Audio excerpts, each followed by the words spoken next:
L'Éternel est près de tous ceux qui l'invoquent, de tous ceux qui l'invoquent avec sincérité. Le psaume 145, le verset 18.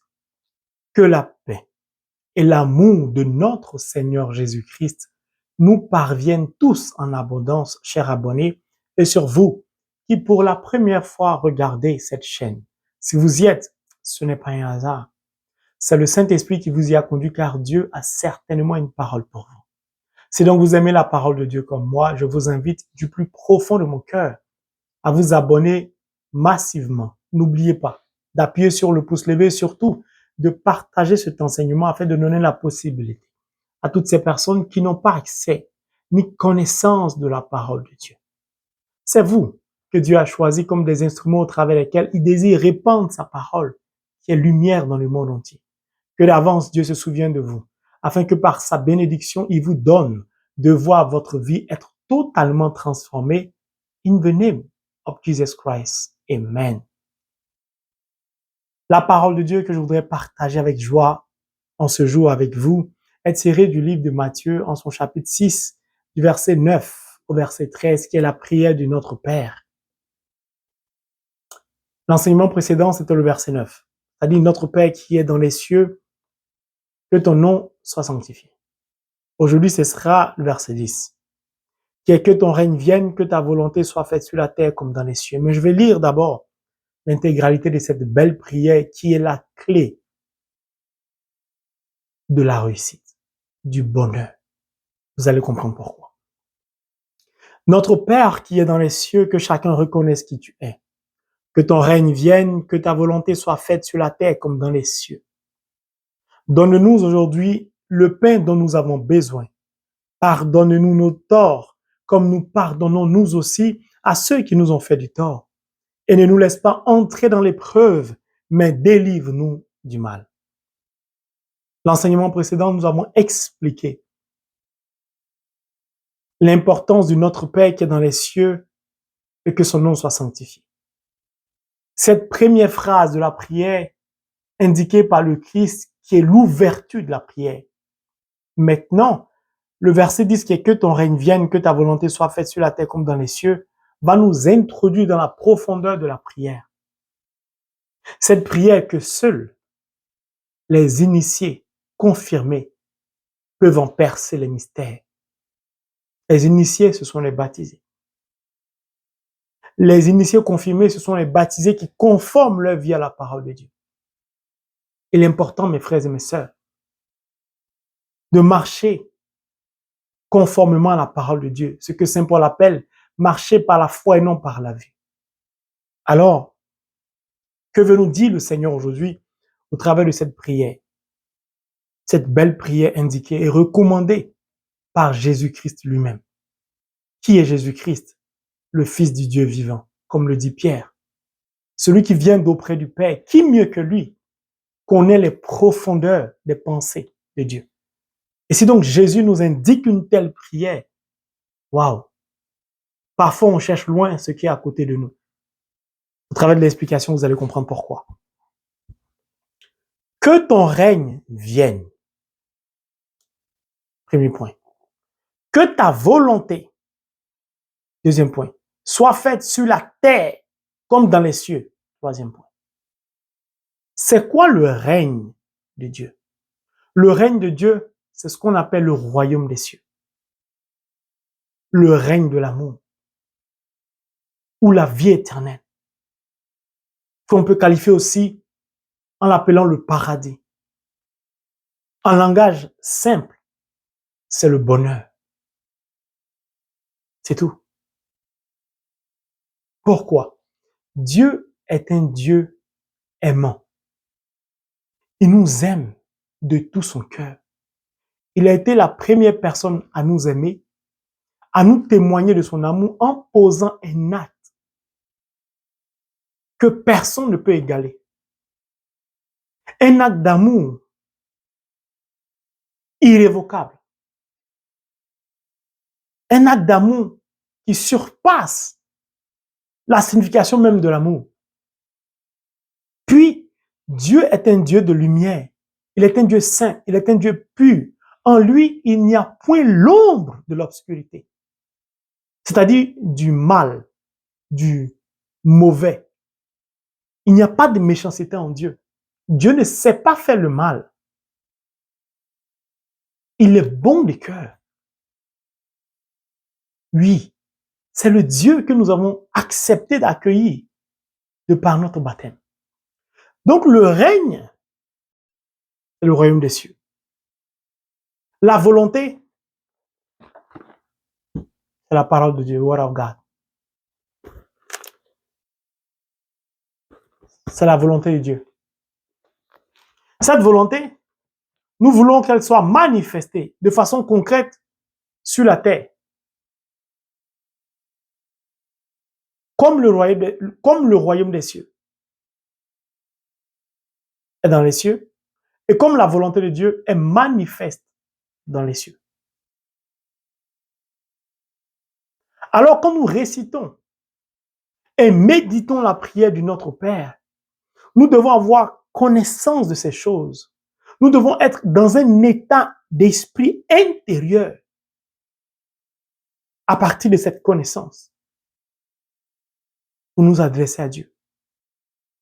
Car ce verset, vous allez le comprendre, est d'une profondeur, d'une importance capitale, d'une puissance inimaginable que je peux me permettre de qualifier d'apocalypse, de révélation. Je vous assure. Quand vous percez les mystères de la parole de Dieu par l'Esprit Saint, vous comprenez toute la vie. Vous ne priez plus longtemps. Ou quand même vous priez longtemps, vous harmonisez vos mots. Et le résultat ne se fait pas attendre. Parce que Dieu sait d'avance que vous avez tout compris. Le verset dit que ton règne vienne, que ta volonté soit faite sur la terre comme dans les cieux, est la clé qui nous est révélée, qui nous est donnée par le Christ pour ouvrir les portes des mystères de notre vie.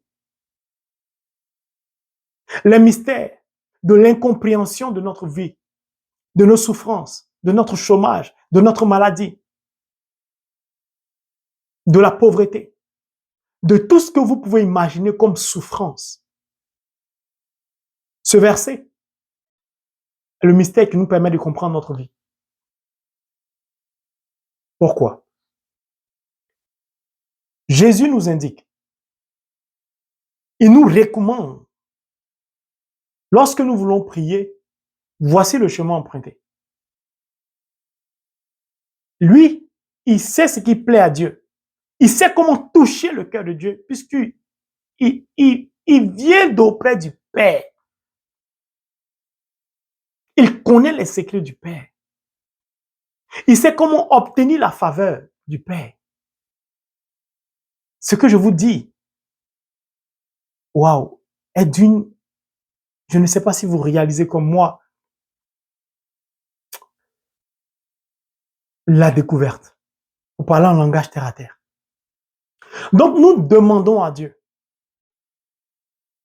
après avoir compris la filiation qui nous lie à lui, c'est-à-dire il est notre Père, puis nous savons qu'il est dans les cieux, appelle à notre humilité, et que nous devons par le niveau de consécration de notre vie sanctifier son nom que nous portons. Maintenant, il nous donne de découvrir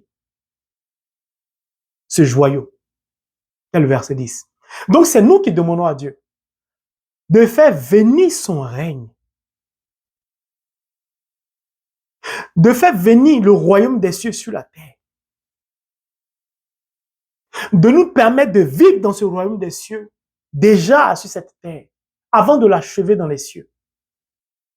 C'est nous qui en faisons la demande. Donc, nous reconnaissons de par cette demande que sans le règne de Dieu sur cette terre, sans la volonté de Dieu sur cette terre, notre vie ici-bas est un cauchemar. C'est l'enfer ici.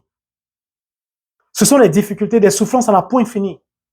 Il suffit simplement de jeter un regard synoptique un regard à 360 degrés autour de nous pour comprendre comment va le monde aujourd'hui.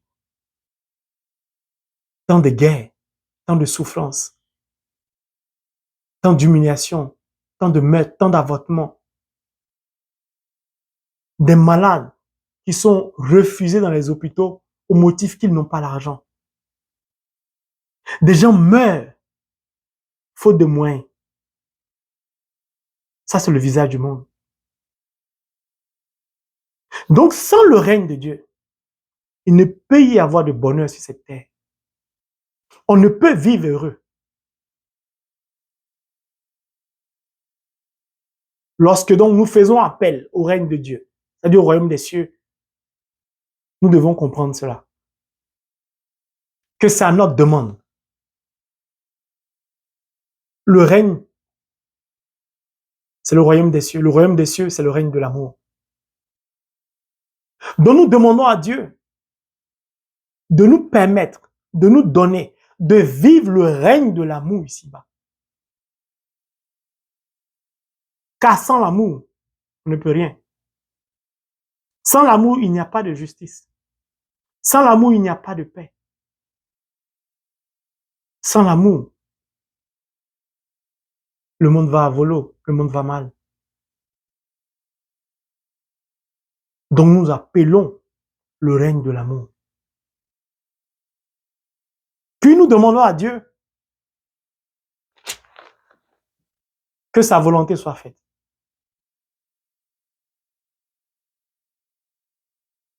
Si donc c'est nous qui formulons la prière, qui va donc accomplir la volonté de Dieu ici-bas? Puisque la volonté de Dieu, elle est déjà manifeste dans les cieux. Le royaume des cieux est déjà une réalité spirituelle. Sans cela, je vous invite à lire le livre du père James Monjacal, J'ai vu l'éternité, où il explique,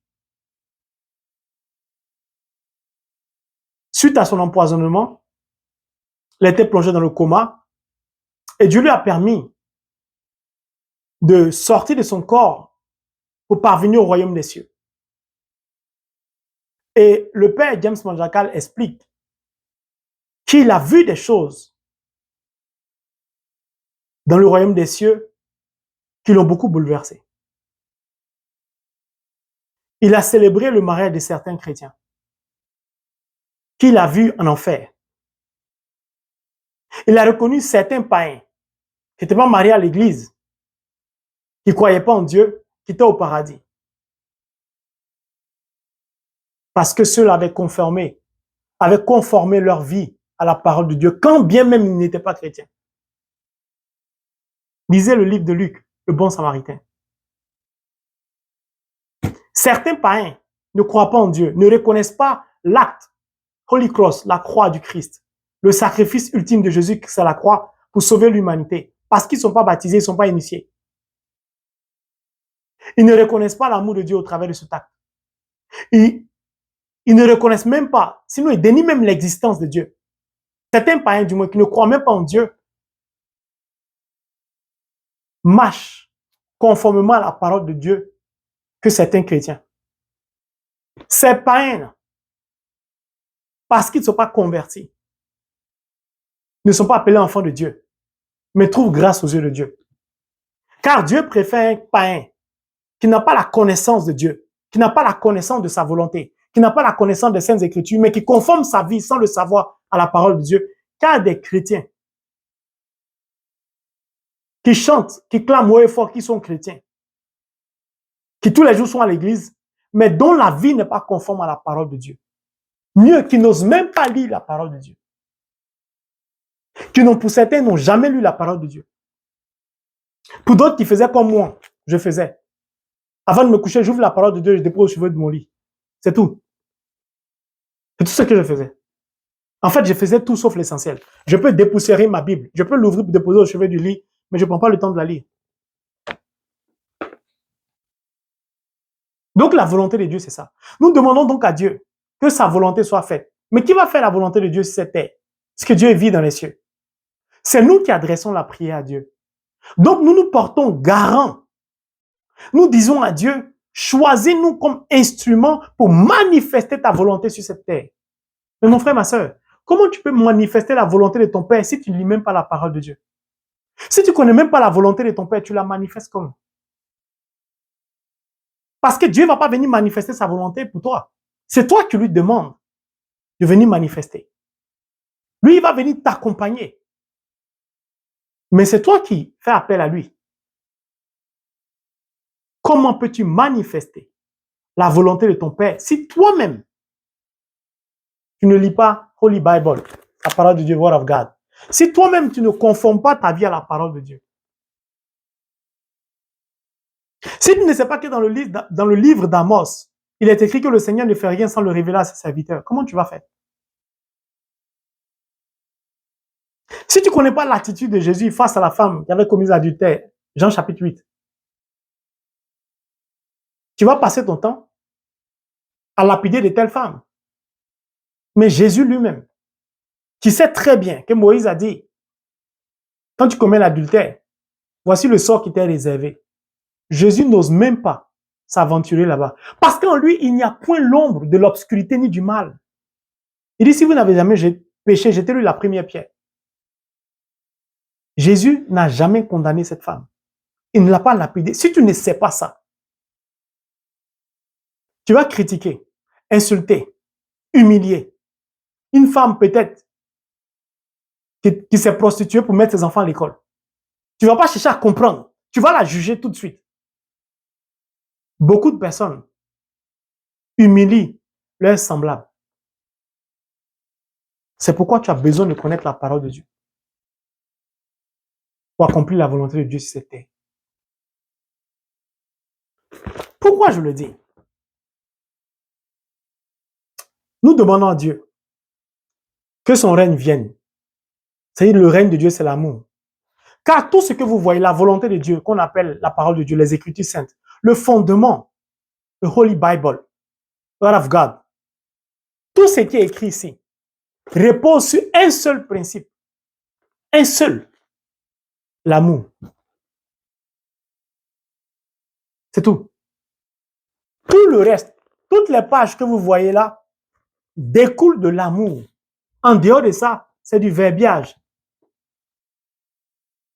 Tout ce que je tiens, Holy Bible, a pour fondement l'amour.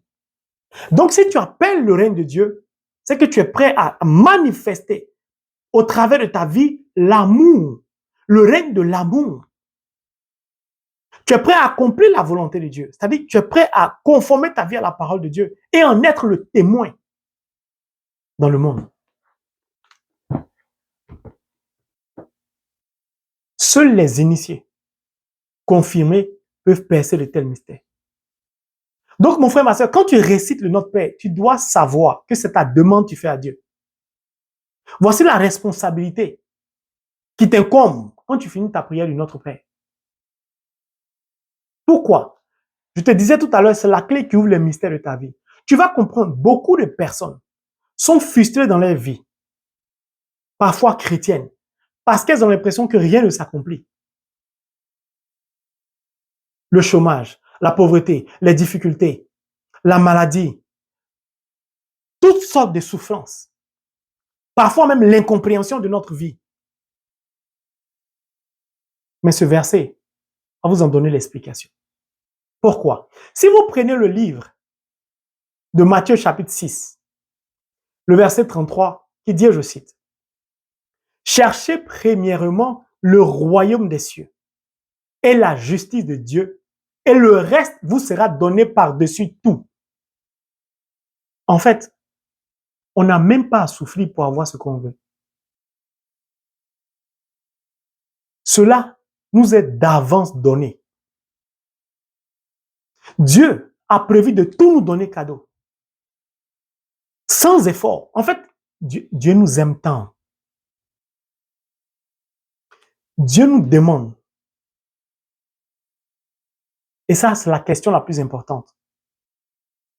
De nous préoccuper, de rechercher en première position, de faire notre priorité la recherche du royaume des cieux et de sa justice. Alors, tu dois te demander, mon frère, ma soeur, quel est le sens de ta vie? Quel est le but de ta vie sur cette terre? Quelle est la priorité de ta vie? Car Dieu te dit, si ta priorité c'est de chercher le royaume des cieux et sa justice, il va te donner tout le reste par-dessus tout. C'est-à-dire que tu n'as pas d'effort à faire, il va te donner tout. Il dit bien tout. Donc si tu ne comprends pas pourquoi ta vie, rien n'avance, c'est parce que, toi-même tu n'as pas de but. Beaucoup de personnes sont nées, vivent sans savoir ce qu'elles veulent dans leur vie. Elles n'ont pas d'objectif à atteindre. Elles ne savent pas quel est le but de leur vie. Donc, ces personnes passent le temps à errer sur la terre, à se plaindre auprès de Dieu, à se plaindre de leur vie, à ne rien réaliser, à ne pas avancer, à accuser Dieu. Je prie, je ne vois pas le résultat, je ne sais pas. Mais si tu n'as pas de but, quel sera ton comportement? Quel sera ton comportement? Maintenant, si tu as un but, et que l'objectif atteint est la priorité de ta vie et non le royaume des cieux, tu n'as pas encore compris ce que c'est que la vie. Tu n'as rien compris à la vie. Surtout si tu es chrétien. Pourquoi? L'essentiel de la vie, ce n'est pas d'avoir une longue vie, être en bonne santé, en pleine forme, avec tous les biens, la possession de tous les biens matériels. Non, ça, c'est pas l'essentiel de la vie. L'essentiel n'est pas une longue vie avec une pleine forme et l'abondance de biens matériels. Bien au contraire. Dieu n'est pas contre cela. C'est ce qu'on fait de notre vie, de notre pleine santé, de notre longue vie, de nos biens matériels qui est important. C'est ce qui donne un sens à notre vie. Je donne un exemple. Si tu es au chômage, tu veux trouver un travail,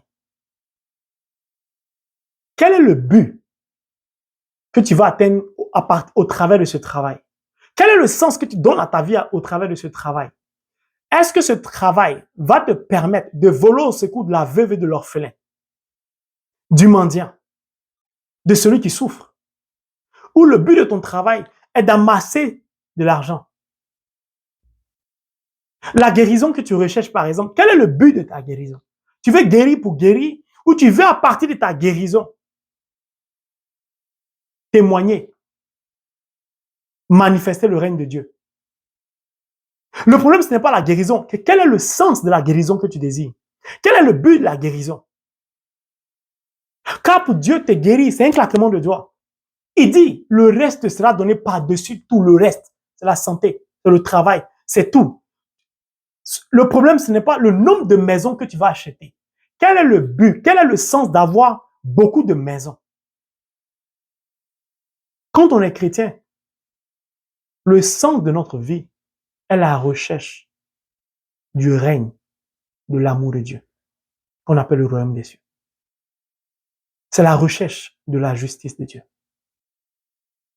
C'est la recherche et l'accomplissement de la volonté de Dieu.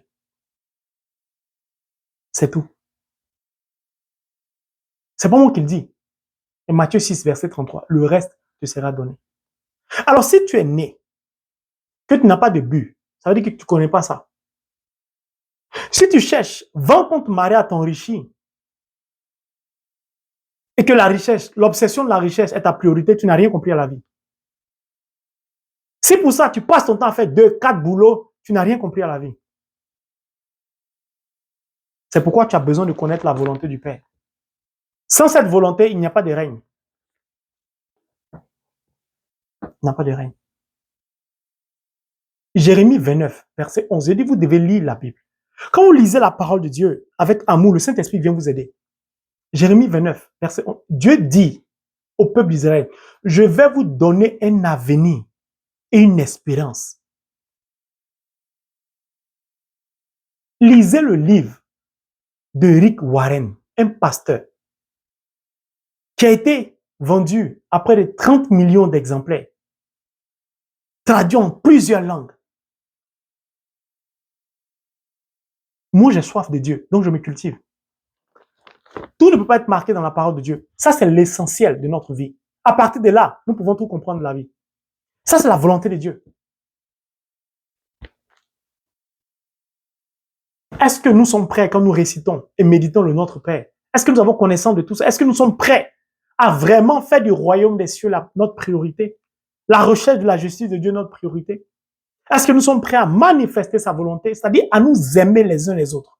Car quand on aime quelqu'un, on ne cherche pas à l'humilier. On ne cherche pas à le mépriser. On ne cherche pas à lui mentir. On ne cherche pas à le tromper. On ne cherche pas à le vilipender. Car l'amour est vainqueur du mal par le bien. Mais est-ce que dans la Bible, il en existe des gens comme ça qui ont cherché le règne à manifester, qui ont appelé le règne de Dieu, qui ont appelé la volonté de Dieu et ont compris le sens de cela, comme je viens de vous l'expliquer, et à manifester cela? Oui. Celui qui a la plupart des écrits du Nouveau Testament, qu'on appelle Saul de Tarse, le grand Saint Paul. Quand vous lisez le parcours, la vie de Saint Paul a tout abandonné. Il a fait du royaume des cieux, de la justice de Dieu, sa priorité. Il est mort pour ça en prison, enchaîné. La Bible ne nous a jamais dit le nombre d'immeubles que Saint Paul avait, le nombre de maisons que Saint Paul avait. Je dis, quand vous donnez un sens à votre vie, vous avez un but à atteindre, comme ce fut le cas de Saint Paul, le grand Saint Paul. Vous ne pouvez vivre que par détachement. Pourquoi? Matthieu 5, verset 3. Heureux les pauvres de cœur. Pas les pauvres matériellement. Les pauvres de cœur, c'est ceux qui savent que sans Dieu ne sont rien. Saint Paul savait que sans Dieu n'était rien. Alors mon frère, ma soeur, quand tu es chrétien, que tu récites le nom de Père, est-ce que tu sais que au royaume des cieux, que tu appelles à l'existence sur cette terre, tu demandes à Dieu de transposer tout ce qui s'y trouve. C'est-à-dire que tout ce qui se trouve dans le royaume des cieux, de transposer cela dans notre vie terrestre. C'est-à-dire que tu demandes à Dieu de passer d'un état invisible, tout ce qui s'y trouve dans les cieux, à un état visible. Tu demandes à Dieu de rendre visible sur cette terre tout ce qui est invisible à l'œil nu qui se trouve dans les cieux. Alors que dans les cieux, il n'y a pas de voiture, il n'y a pas président de la République, il n'y a pas ministre, il n'y a pas directeur, il n'y a pas de facture à la fin du mois à régler. Donc, quand tu appelles le règne de Dieu, tu comprends déjà que ta vie sur cette terre ne peut être vécue que dans le détachement et par le détachement de tout bien matériel. D'où la vie de Saint Joseph, l'époux de Marie. C'est pourquoi on appelait Jésus le fils du charpentier. Quand certains juifs voulaient l'humilier, comme beaucoup de personnes aiment bien le faire, lui, c'est le fils du charpentier. Lui, non, c'est pas le Messie, non. On l'identifiait à partir de son rang social, le rang social de sa famille. Mes frères et mes sœurs, tu ne peux manifester la volonté de Dieu. Tu ne peux manifester de par sa volonté le règne de Dieu si toi-même tu ne vis pas le détachement de tout bien matériel. Ce n'est pas possible. Alors mes frères et mes sœurs, en ce temps de carême, le Seigneur nous invite à la réflexion. Sommes-nous vraiment prêts à réciter et méditer cette prière du Notre Père? Dans quel état intérieur sommes-nous quand nous récitons le Notre Père pendant la messe ou chez nous? Est-ce que nous savons que cette prière qui a été recommandée par Jésus, qui n'est pas des moindres, c'est le Sauveur de l'humanité qui nous recommande cette prière? Pourquoi chercher loin ce qui est à côté? Tous les jours, nous devons réciter cette prière, du moins, excusez-moi. Tous les jours, nous devons la réciter, la méditer. Parce que cette prière est tout, englobe tout et est tout. Est tout. Alors, mes frères et mes sœurs, le Seigneur nous invite, en ce temps de carême, à la réflexion. Sommes-nous vraiment prêts à être des instruments que Dieu va utiliser pour manifester son règne sur cette terre, au travers desquels le Seigneur va accomplir sa volonté? À chacun d'y répondre. Moi, ma réponse est certainement oui. Que Dieu nous bénisse. Amen.